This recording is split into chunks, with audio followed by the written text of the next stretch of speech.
Salut tout le monde. Alors aujourd'hui, petite vidéo concernant un boiler. Alors j'imagine que si j'ai rencontré ce problème, d'autres personnes ont dû l'avoir aussi. Donc je l'ai récupéré sur un camping-car, un C25.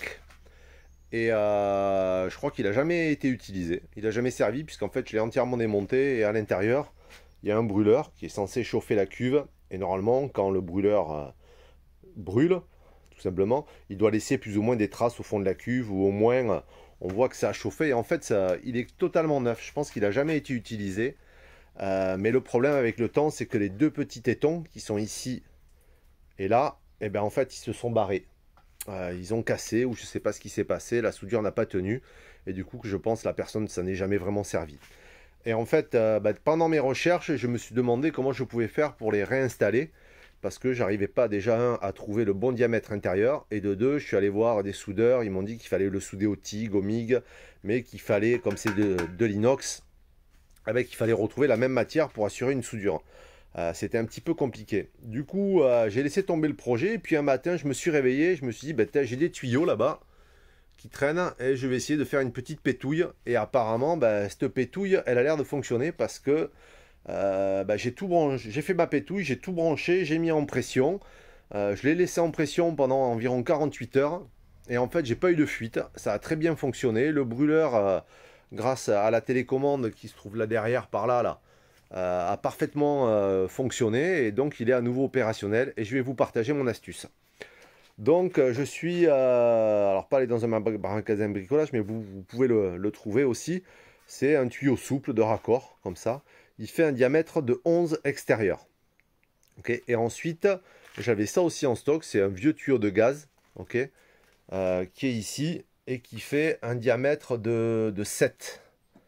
Ici, ça veut dire que il rentre parfaitement bien à l'intérieur. Vous voyez, il rentre juste comme il faut. Et en fait, ici, sur ce diamètre-là, il rentre un petit peu en force. C'est-à-dire qu'il faut un petit peu le plier pour le forcer à rentrer. Et en fait, ce que j'ai fait, vous voyez, cette partie-là, en fait, il y en a une autre ici à l'intérieur. En fait, j'ai coupé un morceau d'environ 2 cm. J'ai d'abord rentré le tuyau à l'intérieur. Et ensuite, je suis venu avec une lime comme ça, ou un autre outil. Hein, mais la lime, c'est pas mal, parce qu'en fait, elle permet d'accrocher. Vous voyez, quand on le met comme ça, elle permet d'accrocher correctement la pièce. Et une fois qu'elle est prise dedans, on peut le faire glisser, vous voyez, légèrement.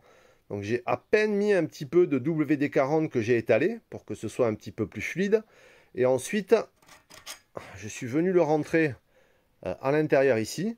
J'ai placé mon tuyau dans la cuve et je suis venu pousser ce petit manchon à l'intérieur pour que lui, grâce à son diamètre extérieur légèrement plus grand, est venu sceller un petit peu cette jonction. Et je l'ai fait des deux côtés, ici, en bas et en haut. Et en fait, maintenant, j'ai un tuyau souple. J'ai plus un tuyau rigide comme il y avait à l'origine qui venait ici, qui était très, qui avait énormément de contraintes et qui risquait à nouveau de casser si je voulais bidouiller dessus. Là, j'ai un tuyau que je peux diriger dans tous les sens et qui est vraiment pris et qui m'assure une jonction parfaite, quoi. Donc là, je vais rajouter peut-être un petit peu de silicone ou je sais pas, ou peut-être une pâte pour vraiment le sceller. Et ensuite ici, pareil, avec le temps, j'avais des micro-fuites au niveau de la soudure, c'est-à-dire à l'extérieur, ici la tôle, je sais pas, elle était oxydée et il y avait des micro-fuites. Et du coup, j'ai pris de la Loctite Epoxy Express que j'ai entièrement vidé, ici, vous voyez, et j'ai rajouté une méga couche de Loctite que j'ai laissé sécher aussi pendant 48 heures, que j'ai laissé dehors au soleil, et depuis maintenant elle est super dure. Et, ça m'a assuré l'étanchéité, ça m'a permis de refaire toute cette partie-là, que ce soit bien solide et rigide, et avec une bonne couche d'environ 2 mm. Et ensuite, tout simplement, je me suis fait un petit système. Ici, on sait que sur ces pompes, ici, il y a un petit bouton de réglage de pression, okay, un clapet. Donc celui-là, je l'ai augmenté presque au maximum pour mettre un maximum de pression à l'intérieur et voir si ça tenait.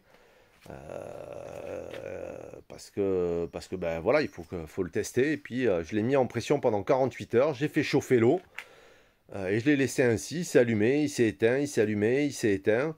Et ça a parfaitement bien fonctionné. Donc voilà, une réparation d'un boiler en sachant qu'aujourd'hui, ça coûte quand même un bras si on veut en acheter un. Donc, si vous en trouvez un d'occasion ou si le vôtre a le même petit souci, c'est-à-dire au niveau des arrivées et des sorties, eh ben voilà, c'est une astuce que je vous propose qui peut-être pourra vous permettre de sauver votre boiler. Voilà pour l'astuce du jour. Allez, à de plus.